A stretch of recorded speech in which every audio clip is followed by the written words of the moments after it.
Hi friends, இன்னைக்கு பார்க்க போகிற கொஷின் இதுதான். 3:5 என்ற விகிதத்தில் இருக்கும் இரு எண்களின் மீப்போம 300 எனில் அவ்வெண்கள் என்ன அப்படின்னு கேட்டிருக்காங்க. இது போல ரேஷியோ கொடுத்துட்டு மீப்போமா கொடுத்துட்டு, அதாவது எல்சிஎம் கொடுத்துட்டு அந்த எண்கள் என்ன அப்படின்னு கேட்டாங்கன்னா எப்படி சால்வ் பண்ணலான்னு பார்க்கலாம். ஃபர்ஸ்ட் ஹெச்சிஎஃப் கண்டுபிடிச்சிக்கணும். ஹெச்சிஎஃப்க்கு வந்து LCM divided by A into B. A into பின்னா அந்த ரேஷியோ தான். எல்சிஎம் என்ன கொடுத்துருக்காங்க, அதாவது மீப்போமா என்ன கொடுத்துருக்காங்க, 300 divided by A into B. இது ரெண்டுத்தையும் மல்டிப்ளை பண்ணி, இது ஏன்னு எடுத்துக்கலாம், இது பின்னு எடுத்துக்கலாம். இது ரெண்டுத்தையும் மல்டிப்ளை பண்ணிங்கன்னா என்ன வரும், 15 வரும். இப்போ இது ரெண்டுத்தையும் அடிச்சு கொடுத்தீங்கன்னா 20 வரும். ஹெச்சிஎஃபோட வேல்யூ வந்து 20 கண்டுபிடிச்சு வச்சிருக்கோம்.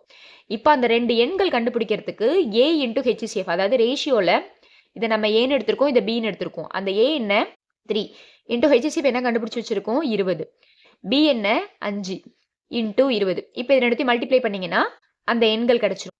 3 இன்ட்டு 20 என்ன 60, 5 இன்ட்டு 20 என்ன 100. அப்போது இதுதான் அந்த ரெண்டு எண்கள். இதுதான் இதனுடைய ஆன்சர். இது உங்களுக்கான கொஸ்டின். ஆன்சரை கமெண்ட் பண்ணுங்கள். நெக்ஸ்ட் ஒரு ஷார்ட் வீடியோவில் பார்க்கலாம். தேங்க்யூ.